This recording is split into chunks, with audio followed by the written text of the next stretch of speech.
Whatever Collins.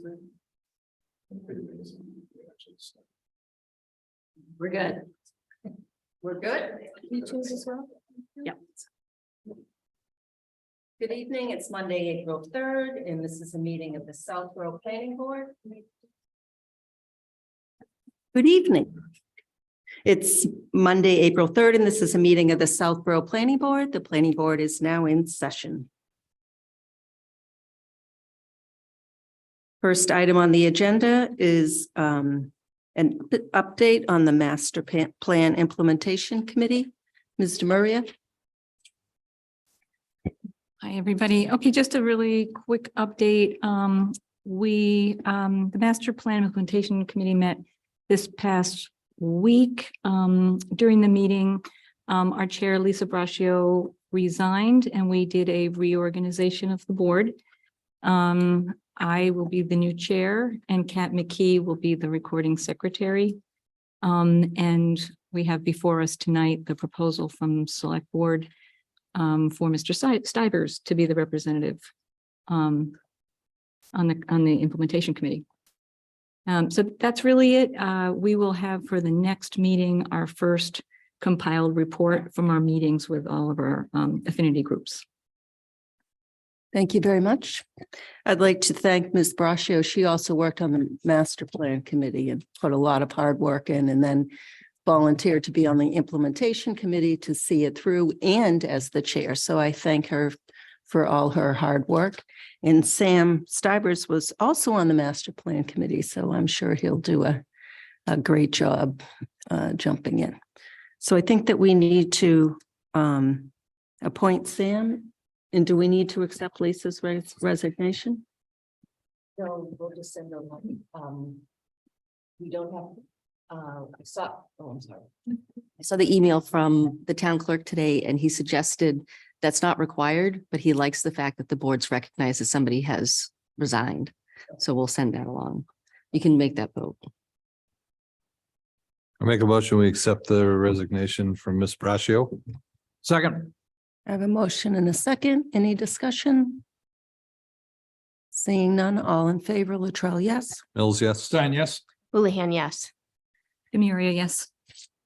I make a motion that we appoint Sam Stivers to the Planning Board Public Works Committee. Master Plan Committee, sorry. Master Plan. Implementation Committee. Second. I have a motion and Need a my second. Any discussion? Seeing none, all in favor, Latrell, yes. Mills, yes. Stein, yes. Houlihan, yes. Demiria, yes. I was just trying to make it out to 7:05, Madam Chair. Yes. Sam's in the Zoom room. Does he have his hand raised? No. So it's now 7:05. Next item on the agenda is a public hearing, 241, 245 Turnpike Road car condos, major site plan approval. And I understand that they are requesting an extension. No update or Do you anything. want me to give a quick update? Sure. Or you good? Quickly. So we had received Fuss and O'Neill review comments of submission number 2. They were provided to the applicant team, to the planning board, and they are in the process of addressing those, and they will be providing a revised submittal, hopefully prior to the next meeting. So this extension request is to continue the public hearing and to extend the action deadline the planning board has to, I believe it's May 12th. May 12th to give it, so we don't have to do another one in the interim, just we jumped ahead a little bit for, Oh, to give us a couple. yeah. Otherwise, we end up doing, Buffer. yeah, because we know it's going to take a couple more meetings. Madam Chair, I make a motion that we extend the public hearing request for 241, 245 Turnpike Road, major site plan approval, and for 241, 245 Turnpike Road, a special permit lower impact as requested by the applicant to to reach a decision to be extended to May 12th, 2023. Second for discussion. Yes, Mr. Stein? So Mr. Mills is, and we're so grateful for his time and work on this board.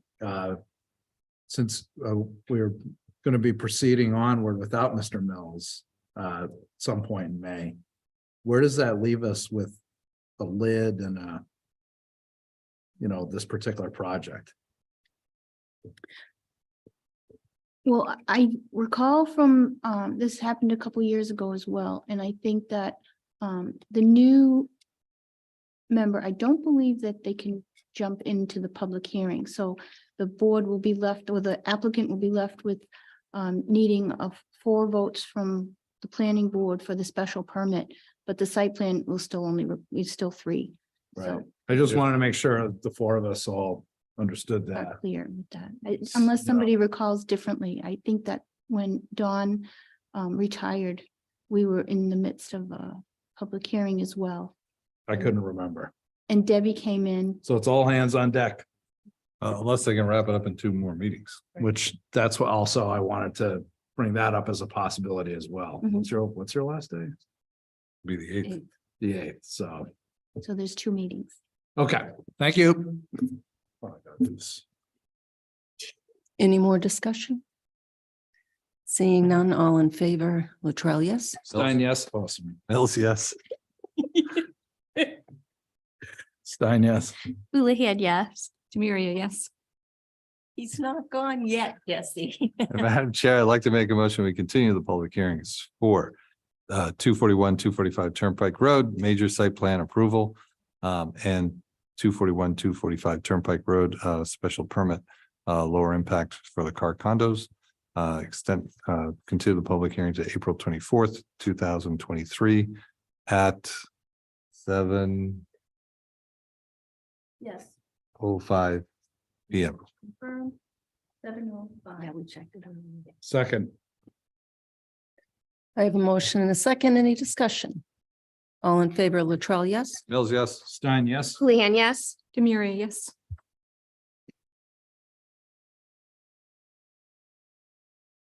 Very good. The next item on the agenda is a discussion, minor site plan approval for 206 Turnpike Road.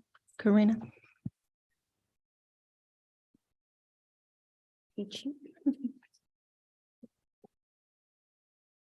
So this is similar. This is a minor site plan review, and the applicant has received Fuss and O'Neill review comments of their first submission, which today they provided a second revised submission, which was sent to Fuss and O'Neill. So they asked to be also continued to the next meeting without testimony. At which time we anticipate Fuss and O'Neill review comments of this current submission, number 2. Very good. And this is the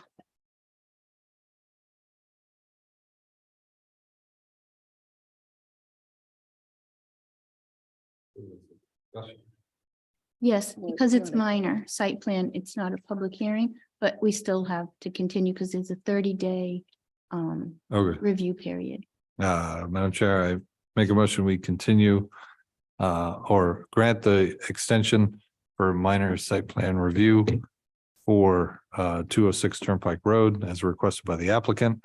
And for the planning board shall reach a decision to be extended to April 28th, 2023.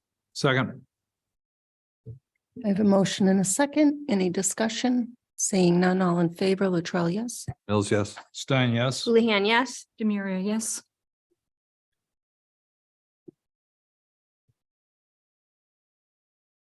The next item on the agenda is a discussion item, 6 Stockwell Lane sidewalk trees. It's just an update. Do you want me to do that or do you want to do that, Karina? If you'd like to. This is an issue that's been going on in the neighborhood of Stockwell and Fitzgerald, which is off of Highland, where trees were planted in what's commonly known as the Hell Strip now, where it's the little strip between the sidewalk and the street. This little strip of grass, and the roots from the trees are lifting the sidewalk. In many places, in some places, it's pretty bad. So I met out there with Abdul, who's the acting DPW superintendent, and Chris Leroy. Sam Stivers was there, and the homeowner who had brought this to the attention of the select board. And there have been, so there's discussion on how that can be rectified. There's some like pretty big roots. The other issue there is that it's all ledge in that neighborhood, so there's really no place for the roots to go. And Abdul was saying, in some of the bigger roots, they can probably like gradually like do a little hump over them. And the smaller ones, the homeowner got a quote from Bartlett Trees on how to move and cut some of those roots and then, repatch the sidewalk. And then it'll hopefully be good for another 25 years till the roots come back again. So just to clarify, we're not talking about removing any trees. We're talking about either moving around them or pruning some roots. Yeah, no tree removal Great. involved. And the neighborhood does not want any of the trees to come down. Oh, that's great. Could have used them at town meeting. Did I say that out loud?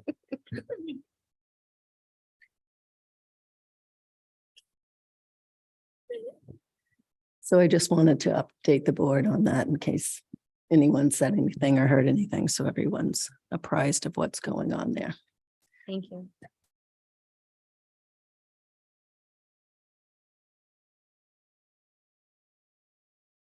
The next item on the agenda is MBTA communities. Hopefully, we'll have a joint meeting with the select board in Shopsy on April 10th to discuss. Since that time, there's been a lot of news reports on how the state is going to look harshly on towns that don't comply. And I think it's mostly now towns that didn't even bother doing the action plan.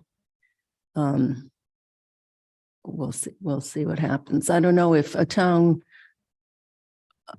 goes through their action plan and brings something to town meeting and town meeting denies it. I don't know how it would be the responsibility of the municipality.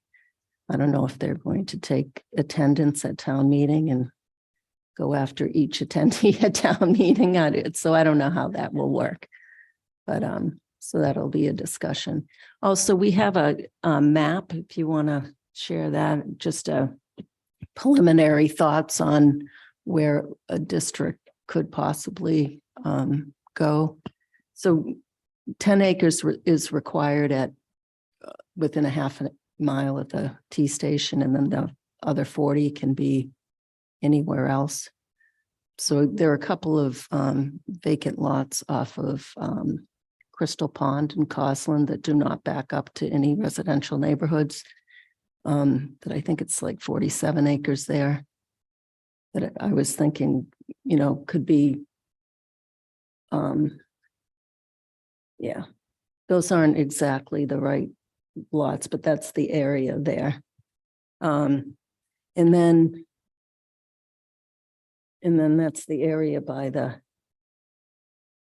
T.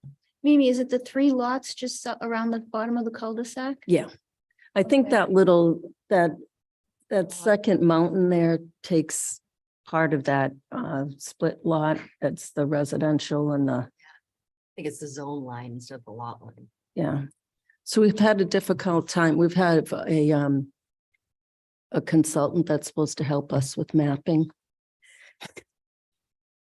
And this was the 3rd try, I think. I think your map is better, Colleen. Thank you. They're plugging all the things into the that massive spreadsheet to make sure everything complies. So that's the technical part they're helping us with. Well, they were So supposed we'll to end do up- mapping too. Yeah, we'll end up with the map too. Exactly. I just happened to notice 21 Highland is not in the proposed district. It is not. Do you Huh. want 21 Highland in there? So interestingly, we have a SHOPSI meeting, joint meeting with capital planning tomorrow to discuss 21 Highland. Yeah. Since my subcommittee is nearing the conclusion of our work on the possible options, and MBTA communities is kind of a big part of the report that we did. So this is a little bit of a surprise to me. Well, we do. So this is just first thought. So anything can change. What was this based on in terms of what was the thinking?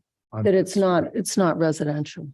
Yeah. The thinking is that, So is that, it's because I know that there's, some restrictions on what qualifies for the acreage. For example, town-owned land.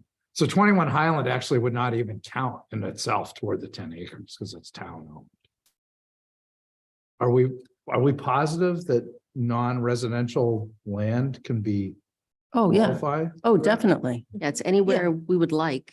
It can't be, This has to be by right. yeah, it can't be protected as, deed restricted as open space. It can't be wetlands. I don't know. I'm sure But Jesse's it right. can be anything else. And as I said, this is just the initial thoughts. So it can be anything, but the thought here being that the housing in that area is the most affordable housing in Southborough, some of the more historic housing in Southborough. So we tried to stay away from the housing. My feeling is that I don't think that anything in that area will pass. Any, 15 units an acre zoning will pass in that area. Your point being at town meeting. At town it wouldn't meeting. Stand a chance. Right. And I'm wondering, if the state really wants, multifamily housing, or if it just wants the ability to do dense housing near a commuter rail, which, by the way, is not public transportation. Like everyone that lives down there, I'm pretty sure has a car to go to the grocery store and go to their doctor's appointments. They're not taking the commuter rail. So that's a misnomer, but I'm thinking if the state really wants the, towns to do multifamily housing that accept just that 47 acres. So can somebody send me that? Yeah. Like in a PDF so I can like show it. If you look Okay, I on can just download it that way. Second file down. Okay. Popped it up there just a couple days ago. And I'm thinking the same, like 21 Highland is in the middle of a neighborhood. I can't imagine that those neighbors would want 15 units. per acre. mean. Jesse, you're positive that you can't use town property, right? Well, Are you, I have want that. to check that because I hadn't heard that in any of the seminars that I went. Mr. Bizical mentioned it and he's a He might have seen it somewhere. commercial zoning attorney. Yeah. Okay, I because there, believe him. no, Mr. Stivers was in those meetings. Can we call him? Sam, We call 'em. you there? Colleen has to, elevate. Yeah. him. Oh, no, he's there. Here he comes. There. Yeah. We're Yes, I am, calling- Jesse. We're calling on you to answer technical questions, Sam. What was the question again? Can municipal property be included in the MBTA communities zoning district? I actually don't know for sure, so I don't want to guess. Sorry, Thanks, Sam. sorry. Yeah, that's the first I heard of that. That's why it stood out to me like. oh. Yeah, I'm a little surprised at that, but I can't tell you for sure.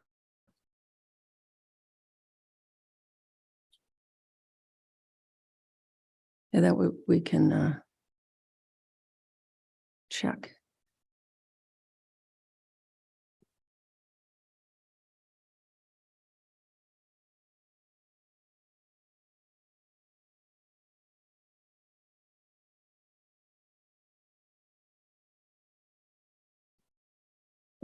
Mimi, just to clarify one more time, when we look at that red outlined industrial park area in the Dell property, that's really 3 lots right there. There's the 2 on the right, and then are you saying that the lot on the left, it's a bigger lot than is shown, or that's not really, it shouldn't be in there? It's they're including a portion of another lot. Let me, I'll pull up the other map, yeah. just the town map. I just wanted to be clear so we know. Can we leave that in the Dropbox for a couple days? Yes, Thanks. you can even email it to you if you like. I already did. Okay. Oh, thank you.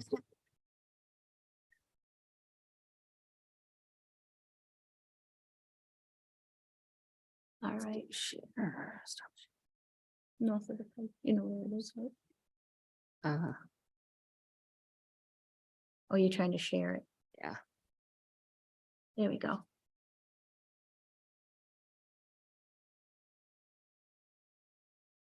So there's the 3 This corner lots. here. So it's 1, 2, 3. Yeah. And the one that Bowler did, looks like they have like. This corner. Oh, that this, corner, this yes. is- This point up to. there, You're right absolutely there. right. Okay, that's the difference. I was thinking it was the more westerly lot, but I see what you're They saying. took the zoning, that's the zoning area, Yeah. I see. They followed the purple boundary instead of, except for around the water there. yeah. Okay, it's Yeah. clear.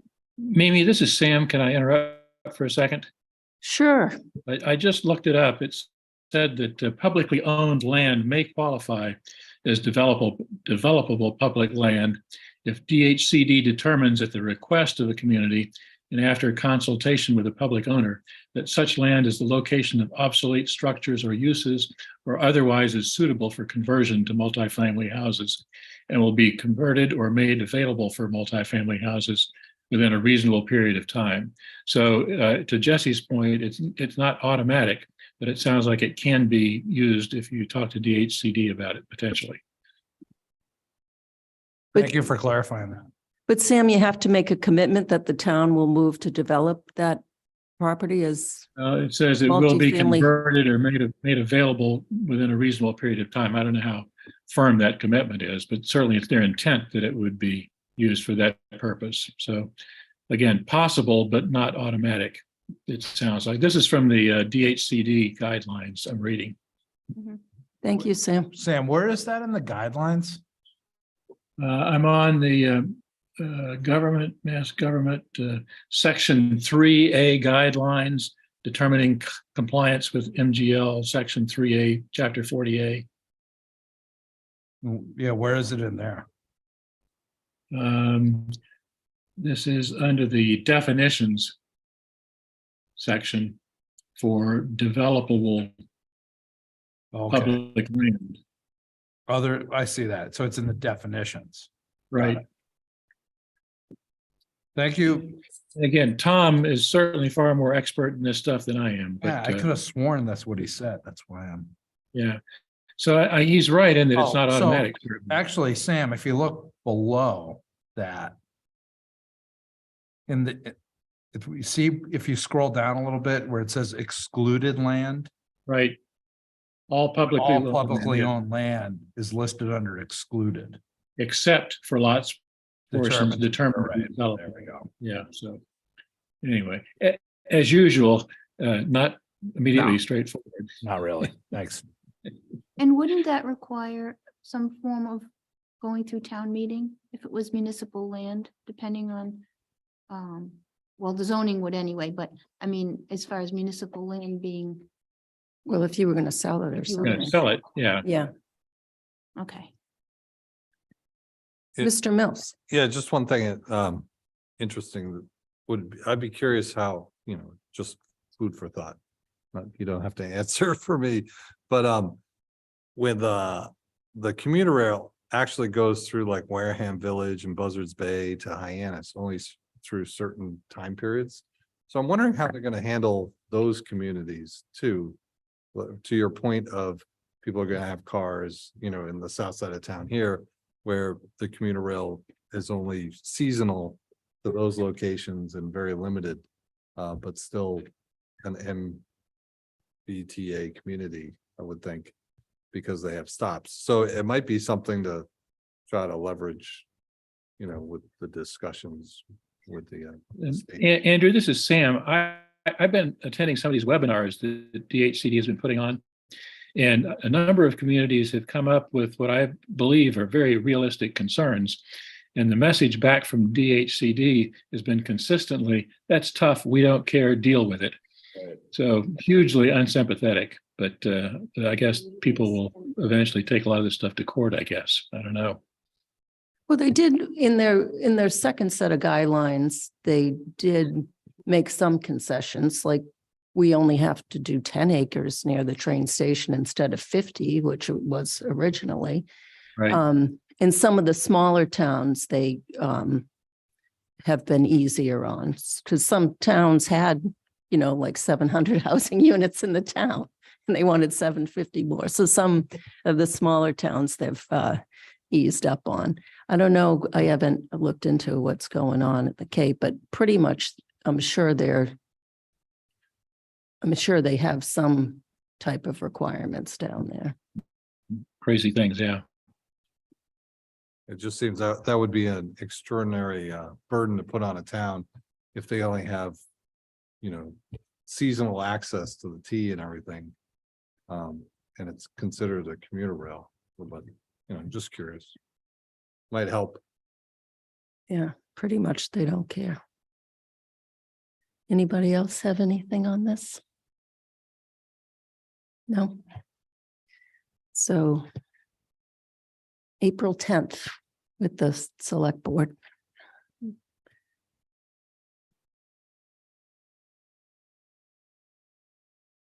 Just note advisory and Shopsy are also part of that joint meeting. 6:30. They haven't said yet, but I would imagine it's probably 6:30.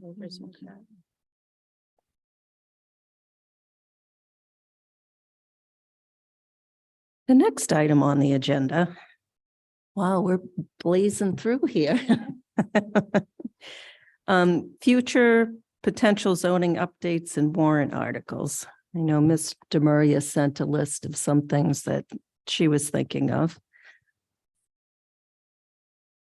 And is that list in the Dropbox? You want to put it up? Yeah. And me, I know that you have some as well.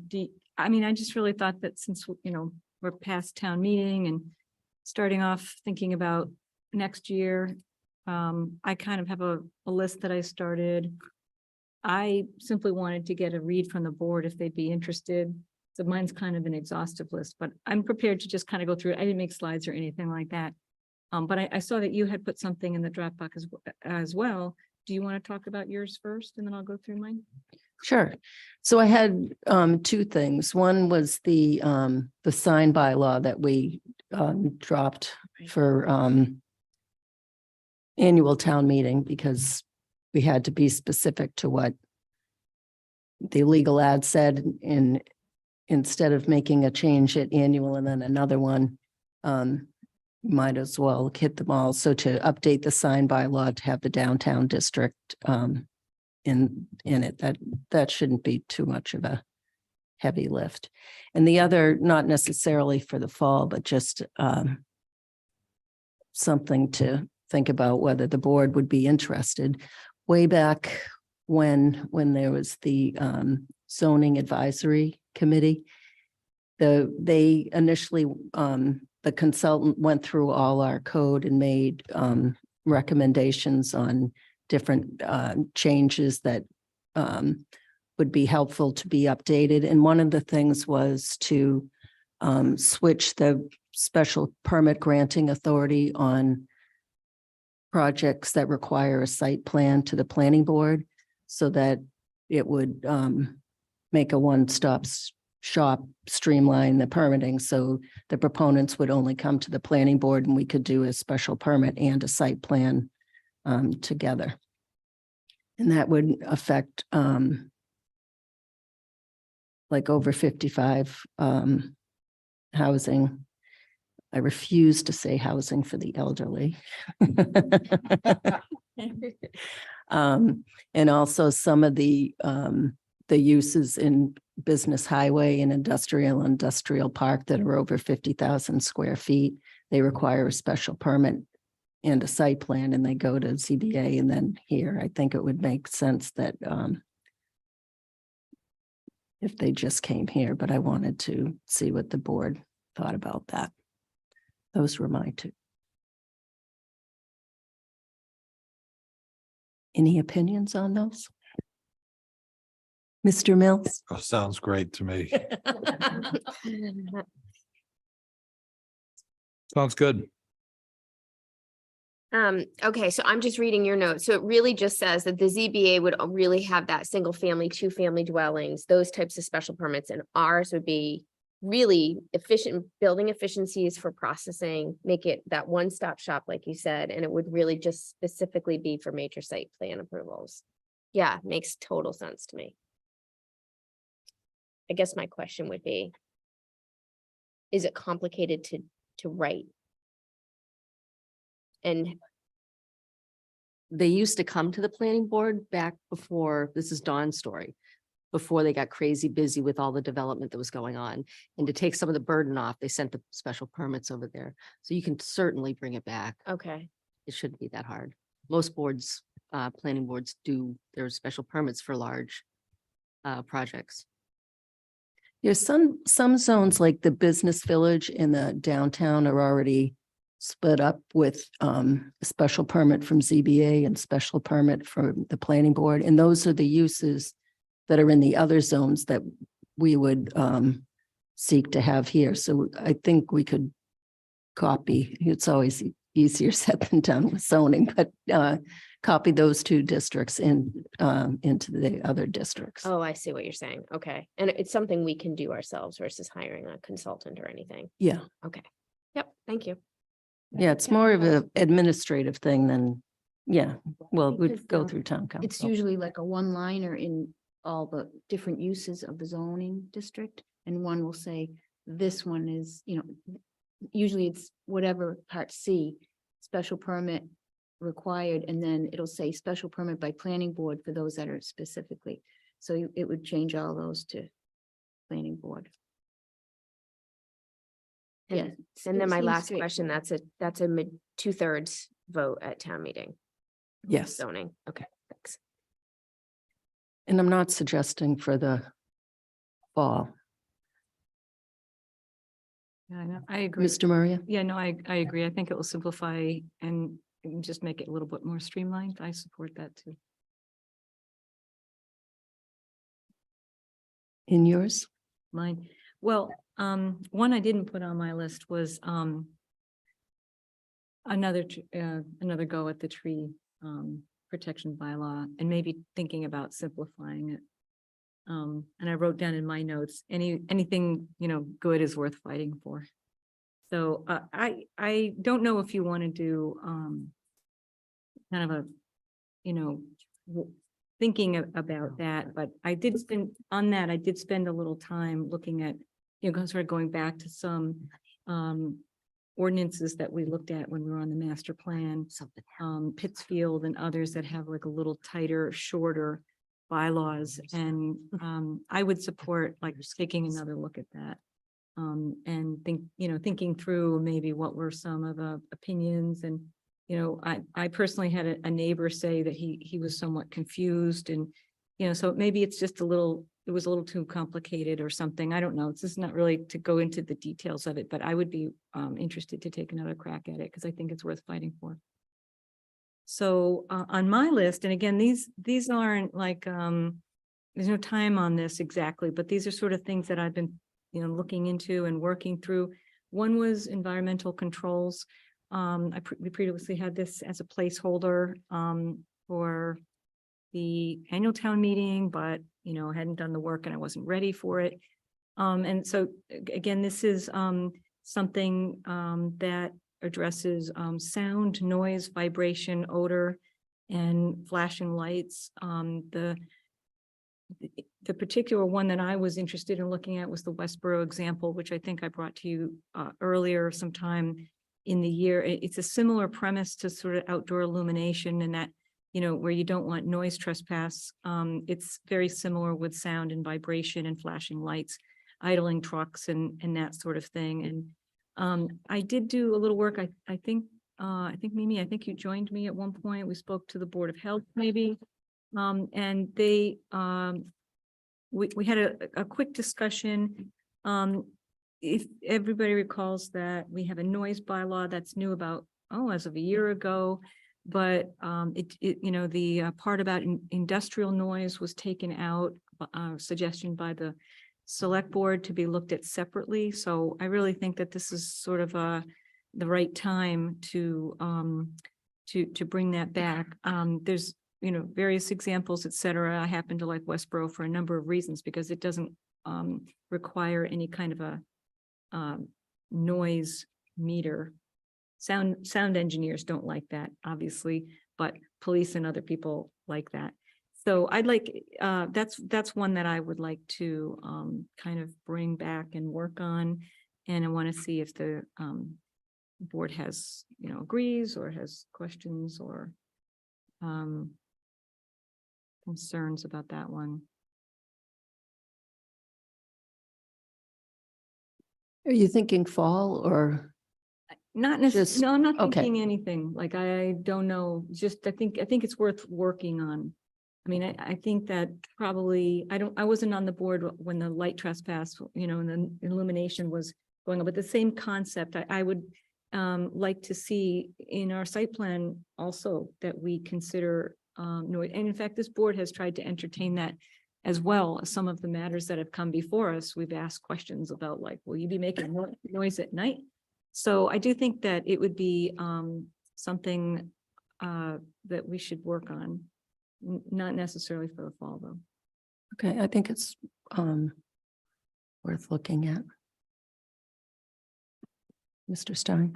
So I kind of get the feeling at the last town meeting that the will of the population seems to be shifting more toward individual by right choices and freedoms. So although I've always been a preservationist on this planning board and will continue to vote in favor of that type of regulation, I just don't know how much time right now, given the climate in town, we have a tie for a vote for something that I feel was very straightforward. I think it's quite telling for what the mindset is in town. And we do have fairly protective regulations in place as they are now, whether just generally speaking. It's a question of, how closely are things enforced actually right now also comes to mind. And I just, when something like this comes up, I think it's worth considering, our time and energy usage as far as what's the best use of this board's, energy. Yeah, I hear you, and I have to respectfully disagree. I think that this board knows that I've recused myself from a noise matter that came before you, and it took 3 years of my time and speaking to multiple boards as a private citizen, and a lot of money spent because of idling trucks and noise and vibration. And, in this process, I have found out that there's a lot of people in town who either have something going on or they fear something. Like, in fact, we heard a matter of one of the matters before us. We've heard, neighbors, not complain, but concerns, I guess, about, will there be nighttime noise?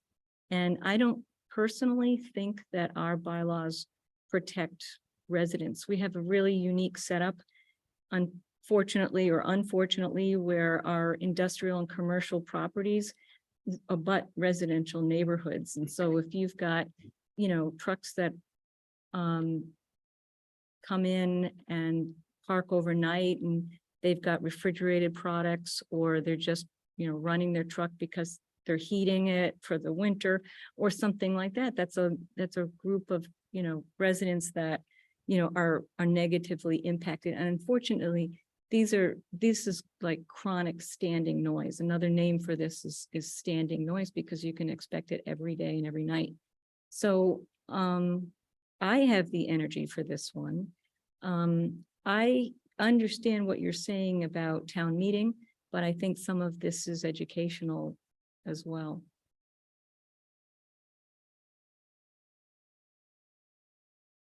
Ms. Houlihan. So thanks, Deb, for the ideas. I know we're only talking about one and you have 7 kind of ideas, including the trees. Specific to environmental controls, I do think it's worth like maybe thinking about it in a phased approach. So do the diligence first and really understand kind of, I know you have a broad list of what those environmental controls could be. And maybe you've done diligence, you shared the Westboro, but I think also just trying to understand, I think our biggest challenge right now is that we don't have the luxury of commercial and industrial actually footing a huge tax burden, right? Like I think the residents do. Like we're Westboro, I think there's a little bit more, I don't know, I would almost say like lenient. So I think the fact that they have these restrictions in their bylaws, I think is encouraging. And I think it would help to protect a town like Southborough, where the residents are not necessarily beholden to industry to kind of to foot the bill. So I would say in a diligent phased approach to just understand what other, because it will come up in a town meeting anyway, like what other towns do this? Why do they do it? What are the types of restrictions? Yeah. And if it's something that you could maybe propose in piecemeal, like it might be a 3-year process, and year 1, we would propose these elements, year 2, year 3. And then maybe you get a little bit more tighter control and restriction. To the point of Jesse's comment around town meeting, I agree. I think people are not looking for restriction. They're like, I'm looking at your number 3 about commercial access onto residential roads. I wouldn't touch that with a 10-foot pole. I would leave that to the individual residents of their residential roads versus a planning board determination, considering nobody in town wants to make all the streets scenic, right? Just for protection perspectives.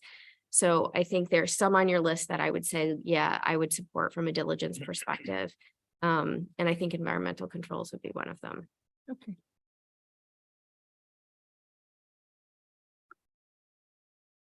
Well, let me just go through the list. I mean, the decision doesn't have to be made now, but I wanted to give you an idea of what I'm thinking. Another one on the list, I don't think I have it in order, is the Department of Energy stretch goals. And Mimi came back and said, but we're phased in already. We've opted in. So there's something called the specialized code, which this is an updated stretch code that is in addition to all new construction and alterations in municipalities that have opted in on the stretch code. And this allows towns to be it's a newly created code that goes beyond the stretch code. So we would have to opt in if we wanted it. And it is with the long-term goal of creating a net zero economy by 2050. So it's not covered by the current DOE stretch goal. It's in addition to try to help us meet our 2050 goals. And so it's just out there. It doesn't mean we need to participate or not. I think it's interesting, and it could be something that we would like to do or not. This goal, if we opt in, would require installing wiring for electric vehicle charging in at least 20% of new parking spaces, and at least 1 space per home in 1 or 2 family homes. So it's sort of above and beyond the stretch goal that we have already agreed on. So it's an additional one called the specialized opt-in code. I haven't looked at, so much at it, but I think it's worth. Is that building code? Like who brought the the previous bylaw. So Carl Geyer brought it from the recycling committee. Oh, he did. Yeah. Yeah, back in 2000. The stretch code? Yeah, in 2016, I think, or somewhere around there. Yeah. So that's one. I think that would be fairly easy. I think that we would just, his I took a look at his bylaw, the way proposal, the way it was written, and it's a very short, does the town want to opt in on the DOE stretch codes or something like that, but it's building codes. Okay. Yeah, so that's what that one's all about. I did want, so they are out of order. Sorry about this. I did want to, do we want to take any thoughts about that? I mean, That I'd have to, so my initial thought is that that's not under our jurisdiction. okay,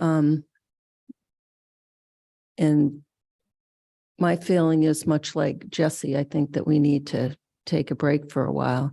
And if we go to town meeting with something, it has to be something with a lot of support or something that's easy, like updating the sign bylaw. I don't think there'll be too much pushback on that. But I would, as I said in my email to you, I'd pick like my top two that you'd really like to get done. okay. So yeah, I think there should be a sustainability committee and I think they should do it, but we don't have it. And I think that the select board have said that they're looking for other boards and committees to pick up some of these things. I thought maybe because that would be something in our site plan consideration where there could, we would be requesting that the proponents put in wiring for electric charging stations in 20% of their parking. So I thought it loosely kind of touches planning, but I understand your point. Another one is this one was yours actually, Mimi, the accessory apartment by right. So actually, as far as I know, this was first suggested at my last ZBA meeting last year. The ZBA member Doris Cahill mentioned it and there was a discussion at the ZBA meeting. I know that others on ZBA supported what she was discussing. Mike Robbins had some feedback as a real estate attorney, said he was seeing those in other towns, had an opinion. And I know that I think I spoke with Andrew Dennington on the select board, who was interested in following up on accessory apartment by right. I've since taken a look just to try to understand something a little bit more. I suppose that we would have to have a bylaw on this, right?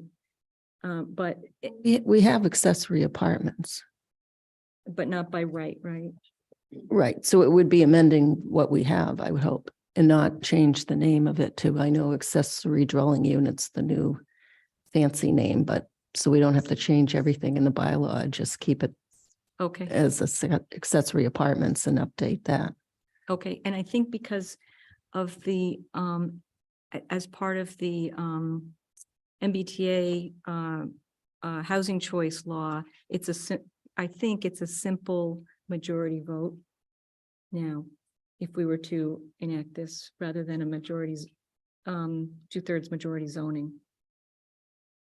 Because it has fallen, my understanding, and I don't know a lot about it, so I have to look to you guys to help out with that. But under the housing choice law, I've been reading a lot about, that towns may now pass ordinances or whatever for in-law apartments or accessory dwelling, and that it's with a simple majority vote rather than a 2/3. But I'm not sure, but that's my understanding. I'm sorry. And just say the last two sentences. Just that I don't exactly understand how, but the housing choice law, section 358 allows accessory dwelling units to be passed at town meeting without going through the zoning restriction of the 2/3 majority vote, that it can pass with a simple majority vote. That's my understanding. Right, that new housing choice bill. Yeah. So accessory apartments are on, I know it's multifamily and mixed use Is it I'll have also? to confirm, but I think anything that increases housing Yep. was the target for that. Yeah. It's another way to support multifamily. That's right. And it adds to our housing stack and affordable housing. So if I had to rank one, I think that one's really low hanging fruit.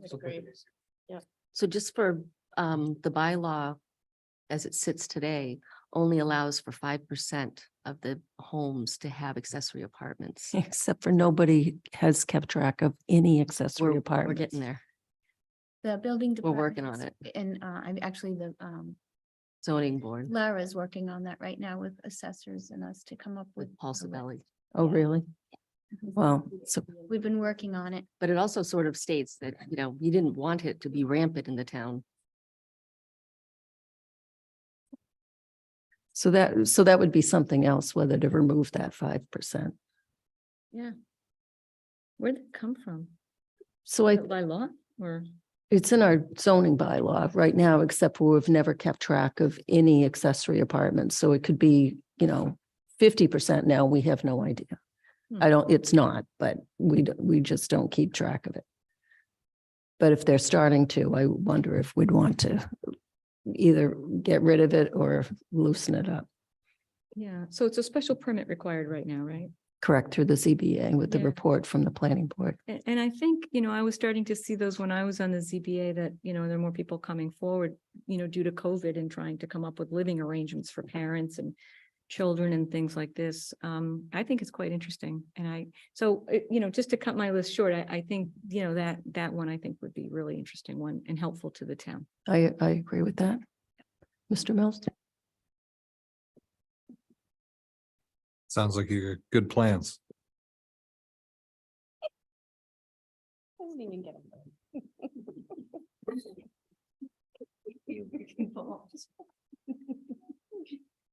Mr. Starr? So I fully support the accessory dwelling by right.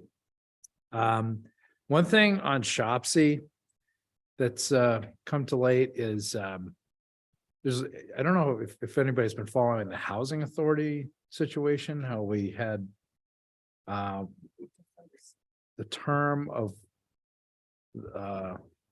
there's a housing authority person whose term expired, but we couldn't have an election for the position in town. And this is the only reason I'm aware of it is this individual is serving as an appointee on Shopsy.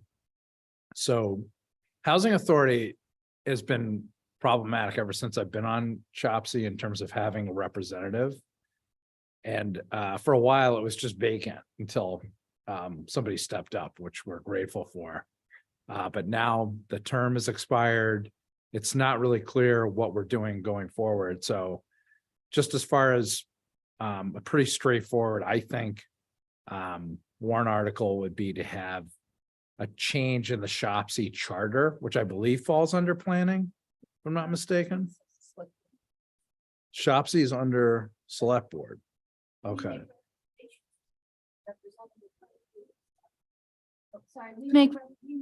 Board makes recommendations to appoint someone to select board, but select board actually. Well, I mean, I can go it alone, but if the board is willing to support a warrant article to change the Shopsy charter so that rather than having a housing authority appointee, we would have of just another at-large member. We don't have to decide right this second, obviously, you got plenty of time. And has Shopsy discussed this? Nope. It came to, I had, my own thoughts on it and we are going to have upcoming Shopsy meetings. I don't anticipate much pushback from my fellow members, but this is the first I'm mentioning it publicly. I would support Shopsy in that, Okay. but I wouldn't. Appreciate that.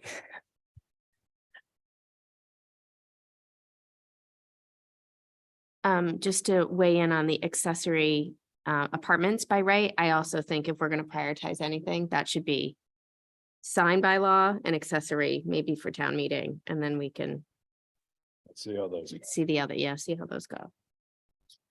Excuse me, Mimi, this is Sam again. Can I make a comment? Sure. To clarify the accessory apartment by right thing, the housing choice legislation said that if for an accessory apartment of less than 900 square feet or half of the proposed area, whichever is lesser, you have a majority vote by town meeting to approve that kind of bylaw. For larger units, it's back up to the normal 2/3 for zoning bylaw changes. Okay. Thank you. I think we have some type of footage limitation on the bylaw now, or 25% yeah. of the, 25% of the total area of the existing dwelling and whatever you're using for the accessory apartment. You total that and use 25% for your accessory dwelling. Debbie, what was the Dover?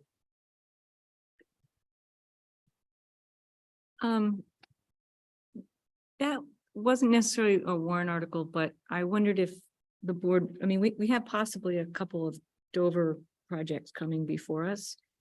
And I was wondering if the board wanted to think about, and I don't know this, but just, understanding what our procedures are around it. So under Dover, there's only a couple of components of a plan that are within planning's purview. So it wasn't clear to me whether we require what we require from a proponent that comes forward. Do they have to give us a full site plan or only the pieces that we're required to look at under law that are considered reasonable regulation? Just trying to kind of maybe move the ball forward a little bit and think a little bit proactively in terms of, not specific to any project, but, first so we can have, just sort of common understanding, but, I have seen some towns that have in their rules and regulations how they will handle Dover projects and what the purview, what the planning board purview is. So at least it's defined. I just don't know if anybody has had any thought about that. Absolutely. And I think that's a good idea. And I'm wondering if we had a training session with town council, I don't think we have to do it in a public meeting. I believe we can have training outside of open meeting. So to me, I would support that and attend. so Karina and I did talk to town council today regarding Dover, just to make sure that we had a clear understanding. And so Dover does not give zoning exemptions, which has been a misunderstanding. What it says is that you can have reasonable zoning requirements that deal with parking and height and yard size and open space. And it's up to the proponent if something they feel would destroy their project, so to say. I forget the town council legalese from today. If you require something and they think that it's causes such a hardship that they wouldn't be able to do the project. Yeah. Well, I believe the project itself must be critical to the existence of the institution. So it can't be just any project. They can't just do anything under Dover. They can invoke the Dover Amendment if the project itself is somehow critical. Well, but the case law takes a very broad view of what's critical.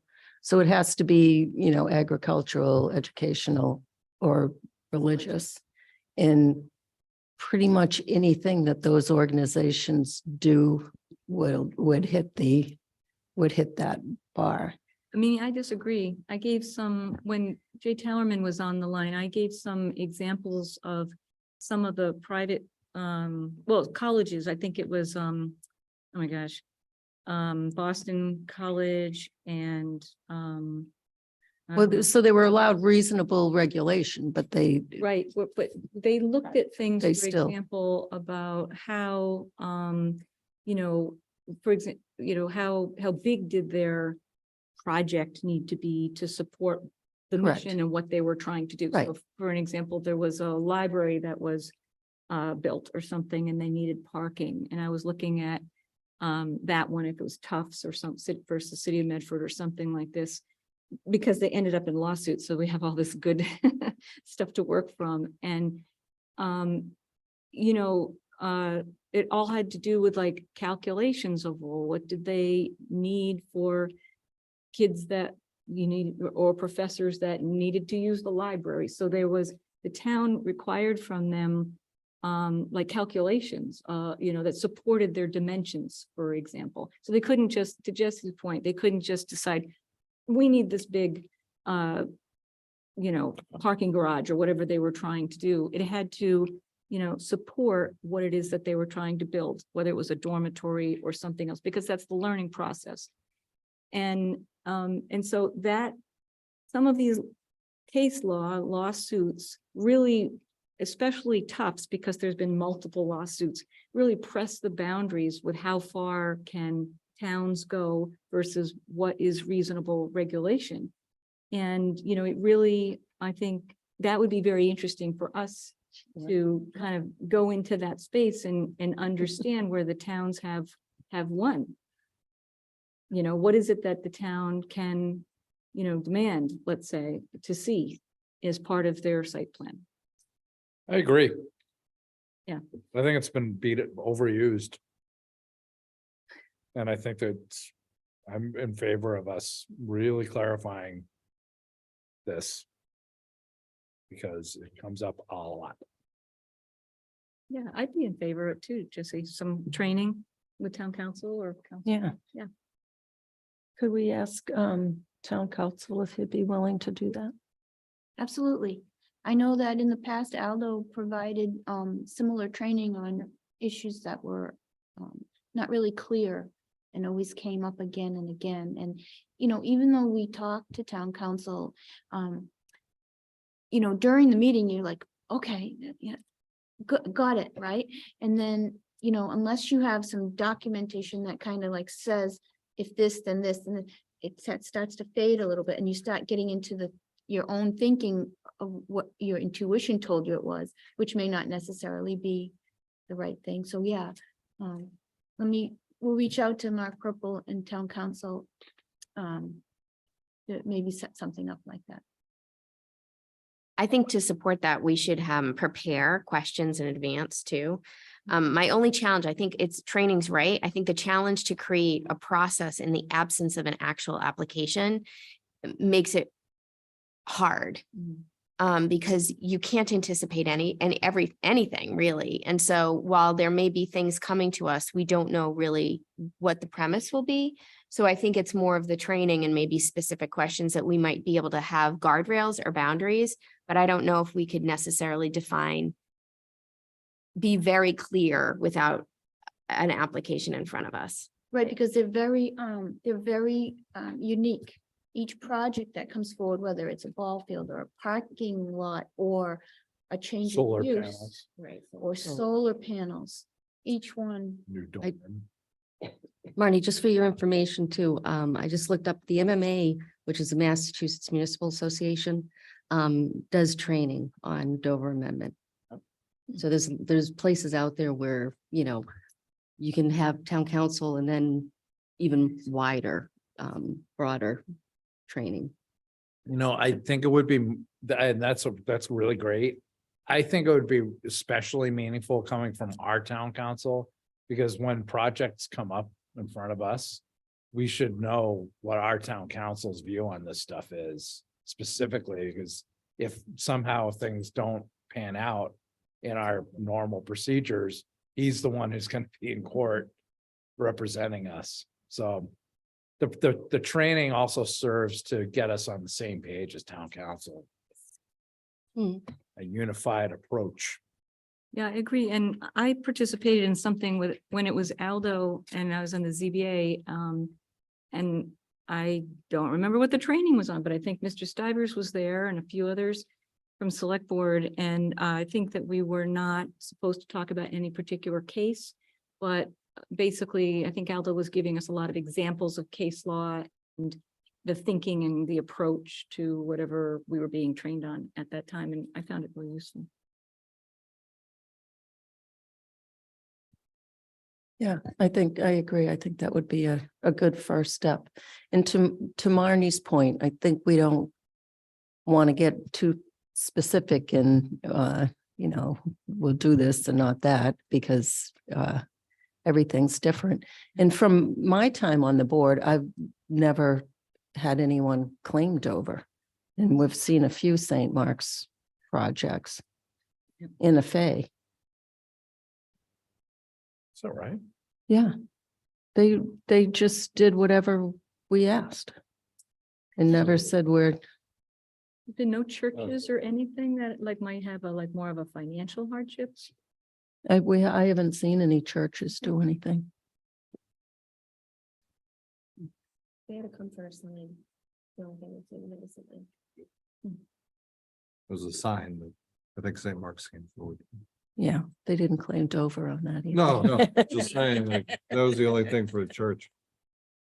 I think the only time I heard it mentioned from St. Mark's was when they were going to do those lights at the field behind Flag School there.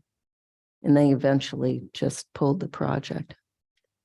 Well, I've been asked, I think there's a church, and I think St. Anne's is doing and planning something, and I've been asked, if the church were to come forward, how do you claim Dover? This is from a neighbor who happens to be working, so I think that there could potentially be a church that comes forward with a project also. Well, I think it's just good regardless to have a good understanding. Would we decide on a tree bylaw?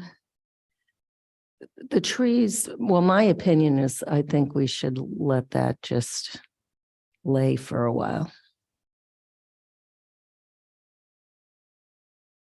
And when we pick it back up, I would want to do more outreach and have like tree forums at the library and why trees are good for you so it'd be a couple year process to prime the pump, so to speak. And were you thinking about doing something with, is there anything we can do with our rules and regulations or anything? Does everything just stop, or is there anything that can be under policy procedures or something like that having to do with trees? Well, there is a policy, a very brief one that's been adopted by the select board. So going forward, there'll be hearings before trees will come down. And then the positive thing is that tree maintenance fund passed, so we can start working on a tree inventory. Speaking of which, we did get Tree City USA. Your mic. Oh, sorry, we did get Tree City USA application approved again it's always the prior year, so 2022. And then Arbor Day is proposed, we sent, Colleen sent a Proclamation. to the select board for Friday, April 28th? 28th. Friday, April 28th, which is the federal Arbor Day, I believe, or the state Arbor Day. So we always align it with that. And that's one of the criteria for the yearly application for Tree City. Small step, but it means. And there's things to go beyond. There's efforts that can be done to go beyond just Tree City, and you can be a specialized Tree City or, an overachiever Tree City. So there's lots of things you can do with trees. When we, assuming the select board give us the proclamation, can we ask that they put it up on the banner on Arbor Day on the website? But last year it wasn't actually posted on, there was the proclamation, but on Arbor Day, I went online to see, did we post it? Is it online? It We wasn't can. on the banner, but I Yeah. just was wondering if we can put it up on. We used to struggle getting things on the banner, but we have different IT approach now. So Yeah. I think that they'll be supportive of Yes. doing that. We just have to remember to get that up there. So Yes. we'll do that. All right. Yeah, hopefully we could get it on Sam too.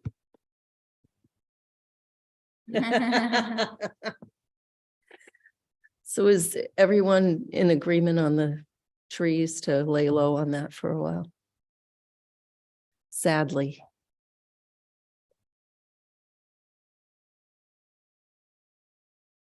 So anything else on bylaws or warrant articles? I just want to say, I thought Mimi, you and Marty both did a tremendous job, a great effort. I mean, I've never been where we've actually had a tie, but so that was unique. But, you know, it did come a lot further than it did last time, so. You know, I just want to say you both did a great job, and I don't think it was a. You know, we were doing our part from the planning board's perspective, and, you know, I think, you know, if advocates are gonna come before us and, or before this board in the future and complain about certain things, and be like, well, we tried. And we can try again later, but you're gonna need a good burning platform, no pun intended there. A good platform or, you know, I think one person said it like, well, you know, kind of see how the new structure works out with the select board. Being the tree warden, gonna be seeing if that's gonna work or not, whether or not you're gonna be able to get that put through.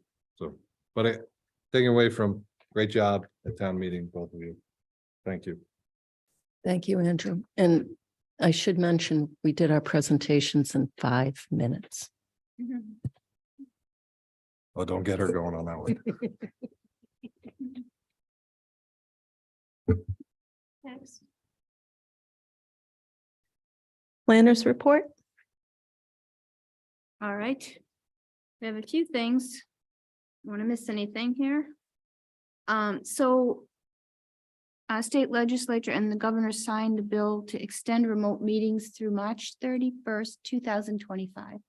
So we can continue as we have been, if the board wants to do that. Unless somebody heard anything else. Did you hear anything? else? Okay, good. Okay. The town will be getting a new building commissioner starting April 24th. I think he'll be a great fit. Melissa Danzer and I were involved in the interview, which went well, so. That's awesome. And it's appropriate. I'm so glad that you were involved with those interviews, and that's the way it should be. No, thank you. It worked well. It went well. You know, they shortlisted from what they had, and then we jumped in and paid attention at that point. So we were able to vet them. Actually, Karina, I don't know if it's officially announced, but it was the individual holding that same position in a former town, in another town, and they're coming from another town. Yes. Okay. Yes. Yes. I'm just not sure if I can Yeah. name names yet because I don't know what's been signed or whatever. So I didn't want to.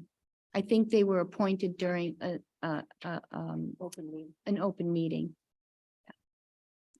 I wanted to ask Mimi and the board if you guys wanted to start thinking about managing the meetings when they're that long, like they have been, to maybe have public hearings on major site plans once a month at one of the Monday meetings, and then maybe do more administrative things like warrant articles and rules and regulations, A&Rs, discussion items like tree issues or whatever at another meeting. So we could stagger them, because what happens when we have major site plan and they come back 2 weeks later, it looks like they're having all these meetings, but really we have to wait for Fuss and O'Neill review, and then they have to update their plans and address those.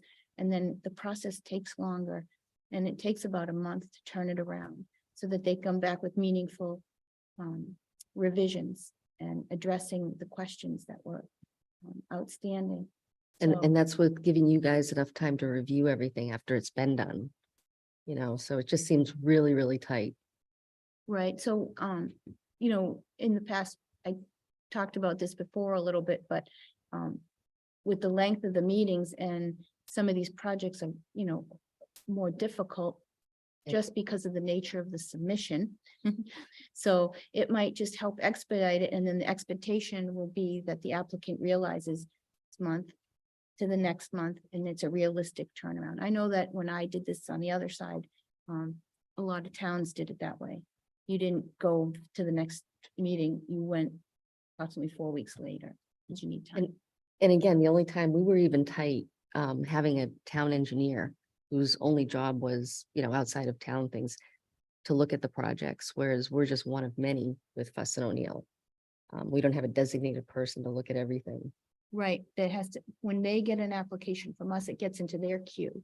right? And they have been responding quite well and under pressure a lot of times, so it's just the number is increasing and the complications of the projects are getting a little bit more.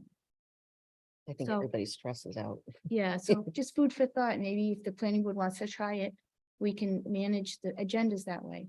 And that way, it's not so harrowing to have a 4 or 5 hour meeting. And sometimes the applicants wait here too, and they're sitting here and every hour they're here, they're charging their.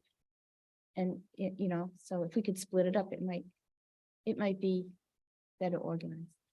So if you're on board, we can try that. We'll start trying to implement it as best as we can. Yeah, I probably won't be here when that gets implemented. But the only caution I would say is, or you might want to have to do some outreach to the EDC. We'd gotten a lot of feedback before from the EDC about how long it takes for things to get approval through the planning board and everything.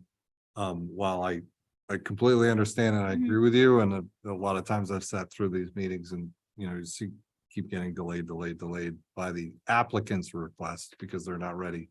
I think, part of that in the past was that we showed that we could have them on the schedule, but if they weren't ready and we'd have that track record. So up to you guys, but just letting you know, we get a lot of feedback in the past about the length of time it takes to go through.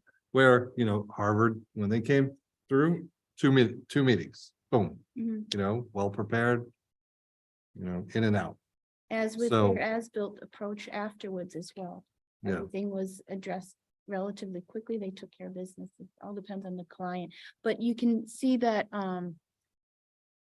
evident by tonight, the extension request. Yeah. So they get on the agenda and they're posted, but realistically, we're submitting these every time there's a continued hearing. Understood. Because the 60 days for the major site plan runs out so fast, because it's 3 to 4 weeks just to publicly advertise it before it even gets to a meeting. And that's Mass General law. You have to do that 3.5 week out to get to the paper. So I understand the EDC because I was here when they were already talking about that. And it's the nature of the beast. It just takes time. Yeah, that would be my pause, that we've taken so much flack about permitting time, and that would add to the perception that it takes forever. Ms. Houlihan. So I like the concept, but I think it would actually require more active management than just planning for 1 month. Like I would think in the initial meeting, you would have the initial meeting and then plan for whatever the 2 weeks would be. Or at the initial meeting, and then if it's going to be 4 weeks automatically, because Fuss O'Neill we should totally anticipate 4 weeks, then you do the 4 weeks. But I would hate to kind of automatically schedule things every 4 weeks. Yes, for perception, but 2, I think not everything takes 4 weeks. So what, you know what I mean? It could be a rule, but I don't know. I think there are always exceptions, and I would hate to have a process in place that wouldn't allow for those exceptions to be expeditious. And if I may speak to that, I agree. I don't think it should be like this strict, hard rule that this is what we do. It should just be like a soft, This is the expectation. an And if you're ready, expectation. we can get you on there. kind of like a, by context, on a case by case basis. So I think that that would come back to you guys administratively managing that. I think if there's comfort on the active management side of things to be able to say, okay, we're willing to not have a hard and fast rule and we're willing to work with you, but the expectation is it's the 3 to 4 week turnaround. And I will say, when a Fuss and O'Neill letter comes in on Monday, I can't read it and be prepared for that night. And it's a waste for them and us. So I do think there's a lot of sense to it. If you guys can actively manage it and feel like, let's at least pilot it and see how it goes. Maybe run it for a couple of months. And if it seems to be working, then we adopt it in a more formalized manner. But I think if the chair agrees and you guys are comfortable actively managing, I'd be supportive. I do think there are some meetings like tonight, which will be super short. And then these marathon meetings that are super long. And I don't know if there's an ability to balance them because you really never know who's going to cancel. True. And also we had, a lot of warrant article activity Yeah. this last cycle, and you wouldn't think it takes up a lot of bandwidth, but it does. The other thing is that, one of the requirements of the applications is that, they have to submit anything. They're required to submit 7 days before, and if they don't, the planning board has the option to continue. In the past, the planning board has said, well, all right, we'll accept this and we get you the information, and they may speak to a little bit, but you don't have to let them do that, but it helps the process. But that 7-day time frame is supposed to allow you enough time and the public to review what's out there. Because often we'll get it on a Tuesday and we're trying to be lenient to help them move forward, but then that shortcuts you, it shortcuts the public. So it's kind of a balancing act, but maybe just with the understanding, our goal is to try and manage it. So, it seems to be working right now because we use this extension, and the current applications we have in front of us are amenable. This is, these are their ideas that, oh, we're not ready yet. Can we continue? But there are some who just want to keep coming and they're not really ready yet. And so, but I think we can probably figure it out. Is there a 3 to 4 week turnaround for Fuss and O'Neill? No, mostly it's within 2 weeks. But what's happened is when we had a rush on things, so it's not just these applications, but they do as-built reviews and they do like bond reductions coming up, and this is a variety, and each thing takes a little bit different time. And they also had some staff reductions, they had some staff loss over the past year. So they finally hired more people, so it always helps once those people are up to speed. So it's just the typical dynamics. There's ups and downs, and sometimes we resonate and get a good little, easygoing path. And then sometimes we get like 3 or 4 difficult, challenging applications. So it just seemed a way to maybe mitigate some of the time, because I can tell you right now, it's very difficult if they submit an application. We file it with the town clerk and the 60 days starts for major site plan. And we're already using 30 days just to advertise. Right? You think about it, 3 weeks, they have to give it to me. We have 3 to 4 days to look at it. They have to make any supplemental or additional to have a complete application. Once it's in, that could even be a week or 2. And if we have problematics, I don't want to accept applications that later can be constructively approved. Because people refuse to submit during the public hearing. Once you start the public hearing, it tends to take a life. So just food for thought. If you have any other ideas, but, to help us all manage it so that, we keep people on the boards and keep things chugging along, but it, not so impactful like a midnight run. And it's good for the applicants too, because it's very expensive. It's at least $500 to come to a meeting, never mind sit here 3 hours when we used to do it. Anything you have to add? No, just the way that it works out, especially when they go, Sorry. what I was saying was just the way it works out, especially after they go through their first deposit for Fuss and O'Neill, which is required. And then we have to get an estimate. And then we have to get the estimate and write up the TA, the task authorization before it can even be looked at or sent to them. And these little things just add time. Which we've already shortcutted by having that upfront menu of fees for certain applications. That's helped a lot. Because you used to have to FedEx the plans and wait for them to give you a review. And then, so really now it's already been quite expedited on the front end. But each project has a different amount of review required. We just one step at a time. Although it is most projects want to go.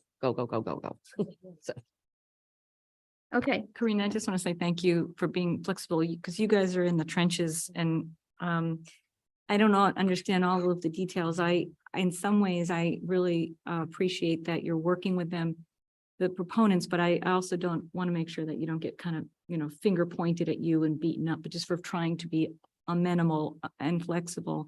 I really appreciate also that we hold tight on the 7 days because I know it's just easy for them to say, I'll get that to you Tuesday, I'll get that to you Wednesday. But what it does mean is that this board is potentially not prepared. And that's not fair to everybody, and then it means we asking more questions because we didn't understand, or maybe they were rushing or something like that. So I think I think the ZBA sets like a timetable that they put out on their website, says you need to submit here to be heard here.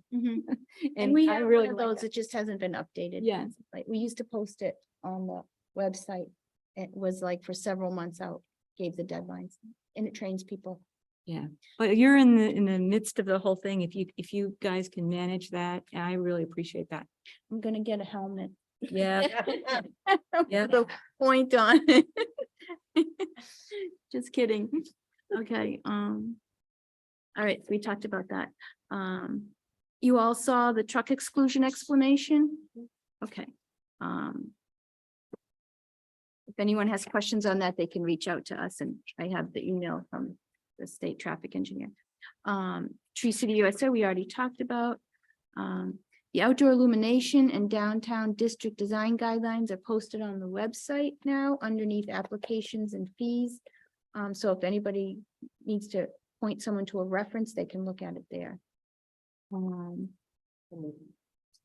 also, I was gonna say, we've also figured out how to get things up quickly on the website. So anything you want up, let us know. Oh, Yep, good. Colleen is the resident expert now. So, okay, quickly, I did receive an official memo from Mark Purple about the ARPA funds. That's in the record. So as we have some bandwidth, we'll start acting on some of those. Chestnut Meadow subdivision, if you recall, is coming in for a covenant extension at the next meeting and hopefully a bond reduction. They've done quite a bit of work there. So that's in review with Fuss and O'Neill. They'll be doing a site inspection and seeing how much work has been completed to reduce that bond. They have been building steadily. I think there's a couple of houses left, so they need a little bit of an extension. Chestnut Hill Farm as-built, the barn, those came in. There were some minor differences. I don't think significant. They didn't stripe some of the parking. Some of the parking that was near the entrance was going to be into the lawn a little bit. They left them out on the paving. Relatively insignificant changes. So I would like to just sign off on those and move on. There was nothing major there. If anybody wants to see those, we can get them to you, but they did a good job there as well. One Pine Hill Road, Harvard University Storage Collections Building. They finalized their as-built as well. They're all set. They had a tiny little bit of erosion on one of the bankings, and Melissa was taking care of that when they reseed it in the next few months or so. That one came out great. There was a couple of catch basins that were too light on the plan, so you couldn't see it. So they reissued the sets for us. So we had a nice set. The zoning map, it's currently at the consultant for revisions.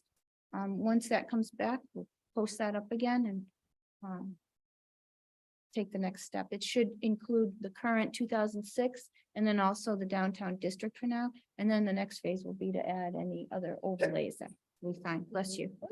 Great. Remote meeting already. That's it for planners report. And we have one set of minutes.